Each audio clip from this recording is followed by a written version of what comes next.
we are ready for another DSD Q&A. I've already actually pulled this one out of our mailbag, so I can read it for us.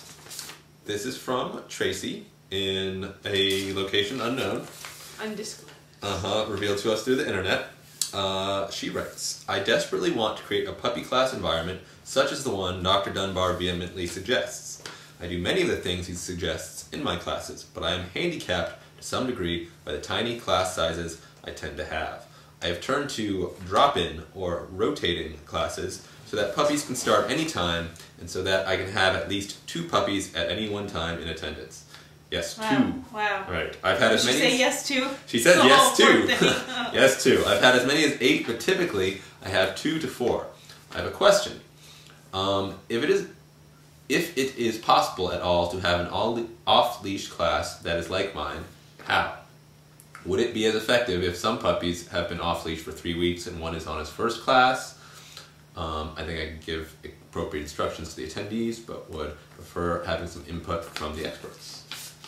Okay, that's an excellent question for people that are training in more rural areas that maybe don't have the population of an urban environment. Or just getting started, or who knows what. A good business that just doesn't have the volume yet.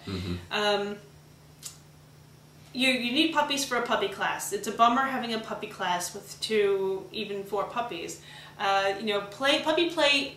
That said, puppy play is not the only thing. People tend to focus on puppy play and puppy class as the most important factor. That's not the case. We do want to start foundation training, but more than anything, we want them to be socialized and handleable with people. So you could do a lot with the puppy class with a few puppies by having a rotating visitor schedule, volunteer visitors. These are humans. Yes, human visitors, and or their dogs. Past graduates you should have visitors come every week and have new people, new dogs.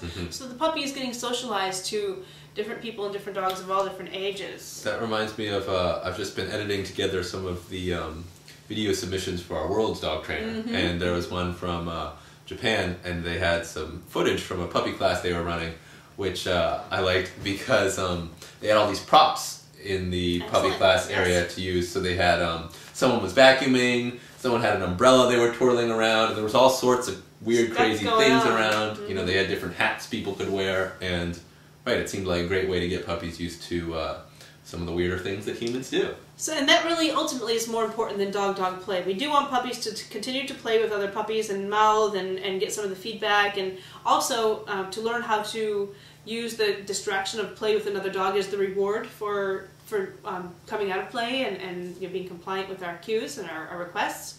So that is important, but mostly, noises, people, handling, grooming, nails being cut, settling, gentling in your arms.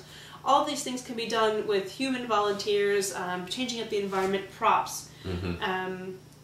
And ideally, if you could set this up, if you've got, if you're willing to rotate your classes and have puppies and dogs of different age groups in the same group, as long as they've gone through your puppy class and you know that they have learned some decent bite inhibition and have some socialization, so you've known them since they were young, there's no reason not to have older dogs involved. And whether you do this in your formal class and have just rotating ages so that, yes, maybe one puppy's on week 1, another's on week 3, another's on week 5, totally kosher and a very good idea, actually.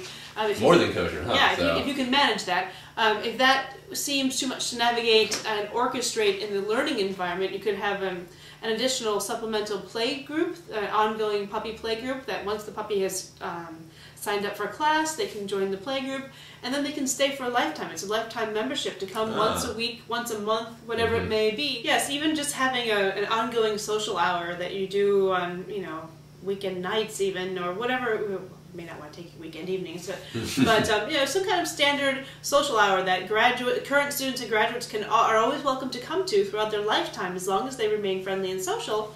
And that way the group is going to mix up. You're going to get dogs of different age groups, different personalities as they get older. Also, it cuts down on the level of intimacy within a dog training class because it's always rotating. It's not always the same core group. So if you have new dogs coming in all the time, the dogs learn to be a little more socially savvy. Because what happens when we've got intimacy with another creature is that we take liberties. Right. It sounds like when we hear people talk about my dog is great or doesn't need to be socialized because there's another dog at home, and the nature that they're great together, but there's lots of other personalities out there that need to be dealt with. And a puppy who grew up with a tolerant adult who lets him jump on his head and pull on his tail and wildly play with him, is going to try that when he finally meets another dog, and the other dog's going to say, whoa, wait, who are you? And that's not how we meet and greet. And our current dog Zuzu is kind of having that. Our newly adopted dog Zuzu / Gigi is having a little bit of that, an issue with that, because she grew up going to playgroup, which was lovely, but I don't think that she had that much other social interaction outside of her peer playgroup, and it became, an intimate group of friends that played really wildly together, and that's what she knows now. So when she meets a new dog, she thinks, okay, we're gonna play like this, and that other dog, it's like, well, actually, no, I don't even know you. How dare you come and jump on my back, and play with me and mouth me that way.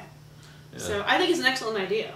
Yeah, it also seems like a great way, the idea of having adults coming back for a play group with the puppies. It seems like a really great idea to keep, from a business perspective, a relationship with your past clients, and then also a great way for them to make sure that they keep thinking about training and socializing. And, I think some people, after they graduate their class, can forget that it's an ongoing process. Absolutely. And every play group should have a training element, by the way. Not a fan at all of the just woohoo, free for all, an hour running amok, yay!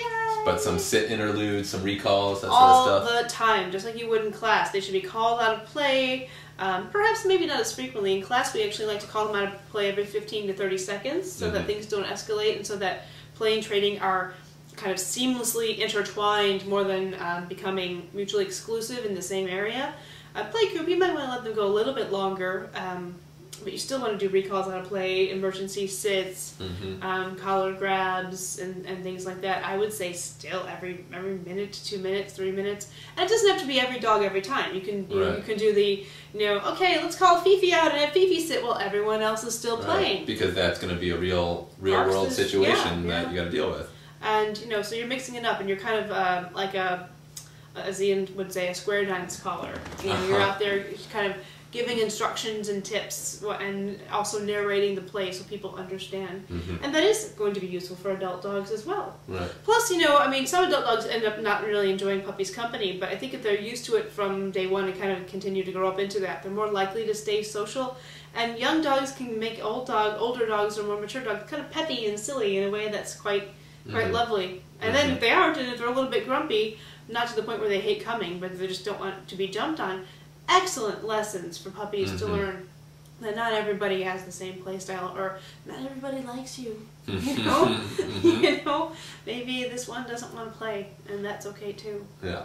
Cool. All right. So well, it sounds like she's going to have a great puppy class. Build up, hopefully get a few more in there over time. Yep.